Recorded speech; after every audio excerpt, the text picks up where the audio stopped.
Welcome to Coming Home, Survive and Thrive in Homeschooling. What I'm going to talk to you today about is energy. Not the type that you switch on at the wall, but rather the type that you have to do stuff with during the day and what you feel you can be quite low on. I can recall really clearly days when I would feel bone tired. Now, those of you who know what bone tired is know that it's more than just feeling really tired. It's tired to your innermost core. We live life in the fast lane, don't we, when we're homeschooling? And we do it by choice. But the thing is, we need to take care of ourselves so we are in the best physical, mental and spiritual position to be able to take on that job of home educating our children.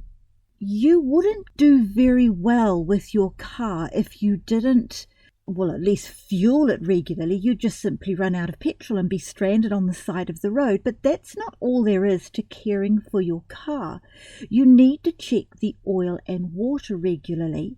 Your tyres need to be inflated to the right pressure. And even down to keeping it clean. All of these things are really important to have your car going at the best potential ability that it has been created to do, which would include taking your car in for servicing regularly. Now, we would not expect our car to run very well if we decided to put the cheaper version of petrol in this week because, we couldn't really afford to put the proper petrol in.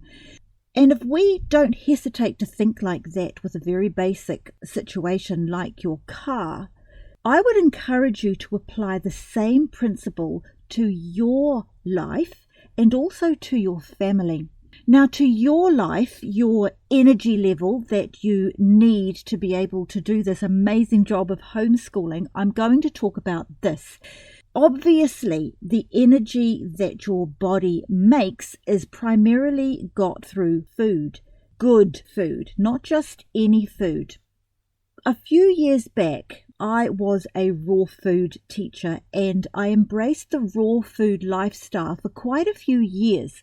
I was not vegan. I believed then, and I still believe now, that it's important to eat from all of the food groups for the most balanced lifestyle and health that you can get.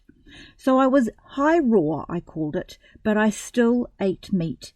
So I taught the raw food classes, and one of the things I learned was that yes, you do have optimum nutrition coming through most foods if they are unheated, that is below the temperature of 46 degrees Celsius.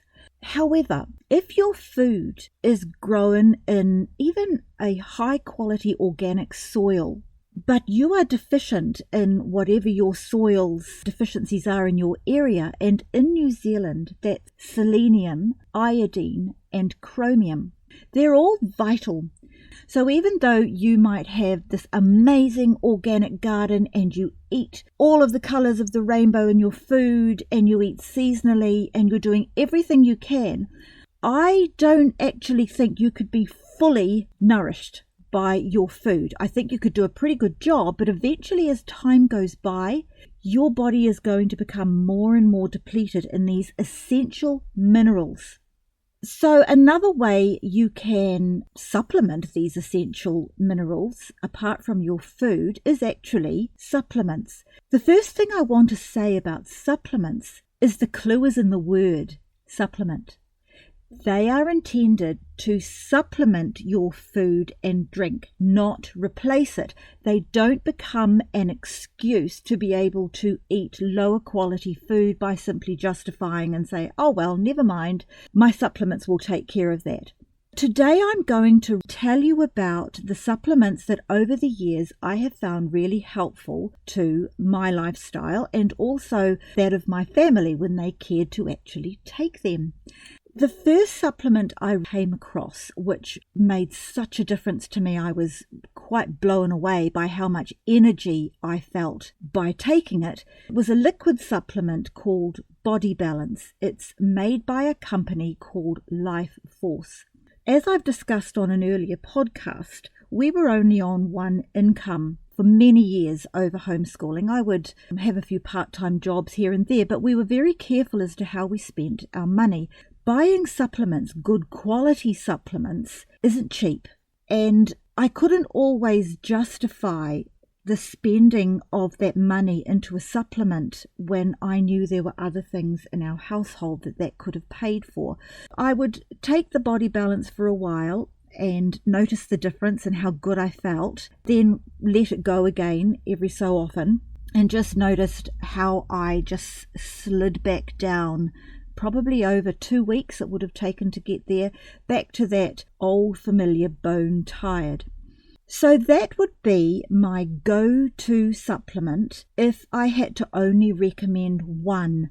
A liquid is highly absorbable at a cellular level because your cells can take that up so much more easily than something that comes especially from a pill or a capsule. Pills, I might just point out, can often travel through your digestive tract intact. And even high quality pills, vitamin pills, mineral pills, etc., can only offer you about a 30% uptake from the potential content in that particular tablet. A capsule, which is usually a powder, sometimes a liquid inside, probably a gelatin-based capsule, is more absorbable because your digestive tract can easily dissolve that capsule exterior, and then the contents of that capsule can then be taken up more easily. So first up, the liquid is superior, followed by a capsule. Coming in at third place would be one of those hard tablets. A few years passed, and as I said before, I discovered raw food eating, really. I kind of stumbled into it by mistake. We had always tried to eat healthily, and then a friend and I started an organic food company, but it wasn't until I understood what raw food did and the benefits therein that I started to notice my energy levels going up again. So I commend to you to try and eat as much raw, that is uncooked food, as you can. Just start slow and build it. Don't leap in the deep end of the swimming pool of raw food, because you won't do very well and you'll just give it away too quickly. But it is worth gradually increasing your raw food uptake. I am talking like obviously salads, fruit and veg where possible. There are some which should not be eaten raw. Potatoes come to mind. You should not eat raw potatoes. Pretty much most else in the way of fruit and veg you could eat raw if you discovered a good way to prepare it. I'll leave that to you. This podcast isn't particularly about explaining any more of a raw food lifestyle, although I certainly could if the demand was there and you wanted me to do that. If you do go down the raw food track, can I encourage you as strongly as possible, do not disregard animal products. Vitamin B12 is only found in animal products. Vegans, in order to remain healthy, must take a vitamin B12 supplement, and that pretty much tells you straight away you need that. And if you have to take a supplement to get B12, I suggest to you, you should actually be trying to get that via your food. I don't mean to step on any vegans' toes here. That is my opinion, and that was how we lived. So moving back to the supplements, the other supplement that I came across pretty quickly in my raw food lifestyle was maca powder, M-A-C-A. Maca is a root vegetable, comes from South America. It's dried and ground and you can have it as a supplement. It's an amazing supplement. I'm mentioning that one second after the liquid body balance because maca behaves, or tends to behave, I should say, as a hormonal adaptogen. It has been referred to as nature's HRT. So whereas the chemical HRT just arrives in your body and your body just has to deal with it as it arrives, it can't take what it needs and discard the rest. Maca is an adaptogen. That is, your body adapts it to what it actually needs at the time and discards what it doesn't. What maca tends to do is, over a period of time, restore your hormonal levels more to a good balance of what they should ideally be. Now, as life goes by, especially with a fast-paced life, even if you're not homeschooling, adrenal burnout is a common problem in the West. If adrenal burnout is traced back to a cortisol depletion, that's a hormone.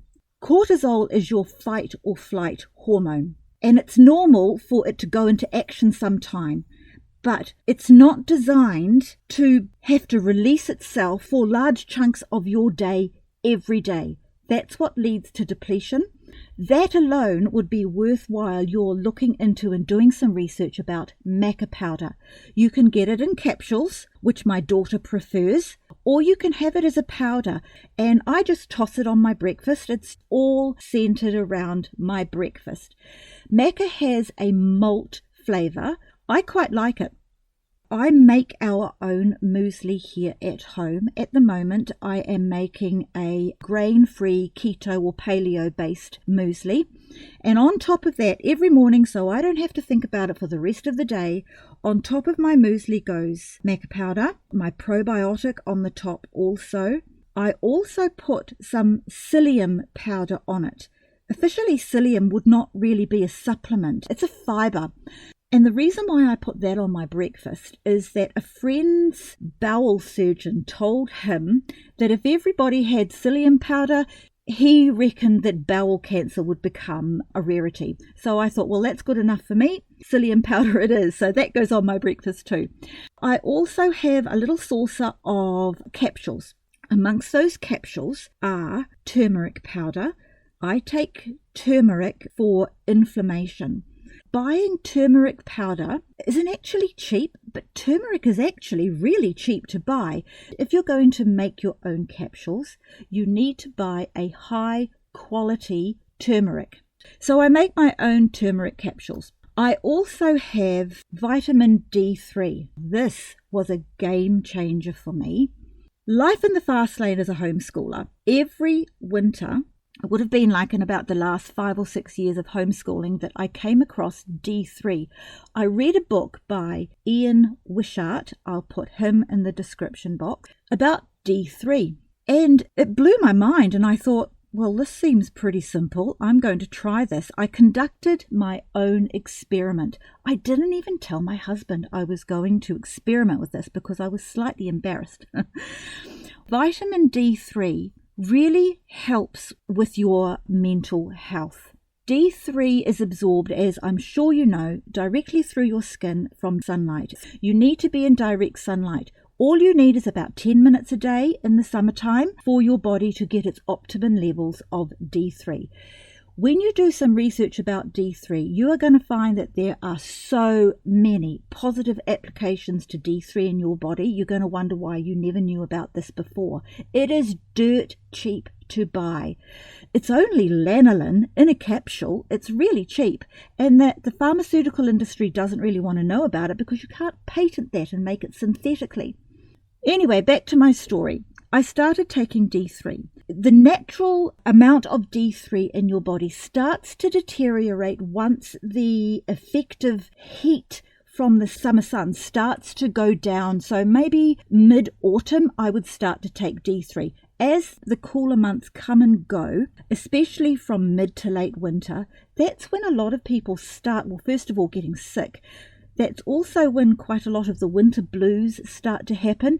And I remember our pastor at the time, he used to preach what he called encouraging sermons come July, August, which for the Southern Hemisphere is the depths of winter, because he knew people were feeling flat and depressed and just blah.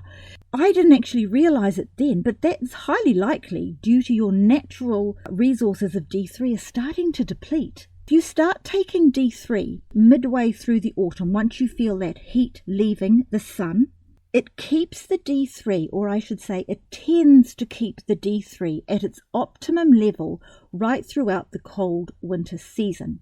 It's harder for your body to build it from scratch. Like if you just suddenly started to take it right now in the middle of winter, that would be difficult for your body to build it up, but it can maintain it quite well if you take it while your D3 levels are still naturally high. That winter was the first winter in all my homeschooling years, which 14, 15 years, I did not have to take a mental holiday break for at least a weekend once or twice over the winter. I learned to tell the signs pretty quickly when I was starting to deteriorate. Getting teary, grumpy all the time, not being able to just put my finger on what was actually wrong. Mental health starting to head south, we'll say. That was the first winter I didn't actually have to do that. And from that winter on, I was absolutely sold on D3. Once the heat starts to come again, probably partway through the spring, you'll feel it if you are aware of it. Your instinct will tell you when adequate heat from the sun is starting to occur again, and then you just put your vitamin D3 at the back of the fridge until next season. The sister product to the liquid body balance I mentioned earlier is Osteoprocare, which at my age now, I am 60, I am needing to take care of my joints and my bones better now that I'm moving into that age. I would be taking that to give my bones and joints the best chance they've got to stay healthy as I go into a more mature age group, because I'm trying to avoid the osteoporosis and some of the side effects from natural wear and tear on our bones. Selenium I have just recently started. I went to a naturopath a couple of months back, and that is one of the minerals that is short in New Zealand soils. I thought I would actually be covered okay by that because Body Balance does have some, although in America where this product is developed, you've got some in your soil that we don't have, so it's probably been formulated for that area. Also, we have Himalayan Salt. Himalayan salt has many, many trace minerals in it, and I had hoped and thought that the trace minerals of selenium that were inside the Himalayan salt may have been sufficient. The naturopath I saw felt otherwise and has asked me to start taking selenium. He recently also started me on evening primrose oil, probably again due to my age bracket. The other thing that I put on my breakfast, I forgot to tell you, is a high-quality flaxseed-based oil that has omega-3s in it. That is like nourishing you from the inside out with oil. So if you've got dry skin, for instance, there's only a certain amount of slathering your skin with an excellent quality moisturizer that's actually going to make a difference. Taking the omega-3s moisturizes from the inside is probably the best way to put it. It's also really good for your hair and your nails.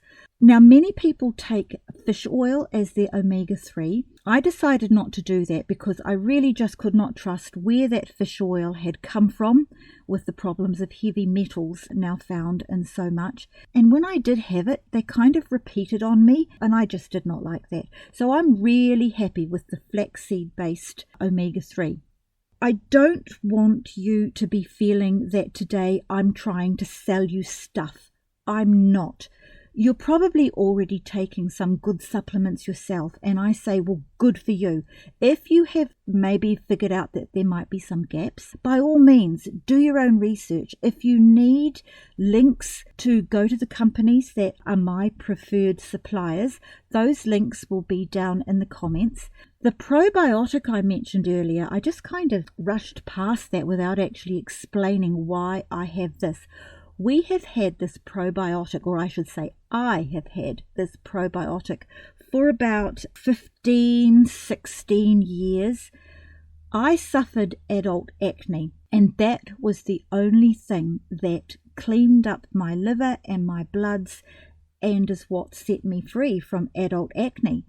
For me, that was what worked. It's not the only reason I still choose to take it. It's the only probiotic I have come across that has got the full range of the lactobacillus probiotic bacteria. If you're making ferments at home, each one of those bacterial profiles will make up a good range of probiotics, but they won't have the full range of what a gut needs to be fully colonized, if you like, by probiotics. One of the things that a probiotic does is restore your gut to have the full range of the probiotics you need in order to break down the food that you're eating and have it synthesizing and being taken up into your body. The way I looked at it was that if my gut wasn't working the way it should, I would be spending a lot of money on good quality organic foods and good quality supplements only for my gut to not be able to put them to full use because it didn't have the probiotics needed there to be able to work with what my body was actually giving it. That was good picture language for me.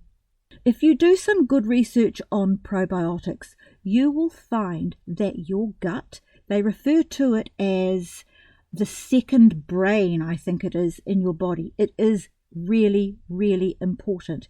If you have any questions about the supplements that I've talked to you about today, or perhaps questions about some more benefits of having more raw food in your life, I would welcome your questions.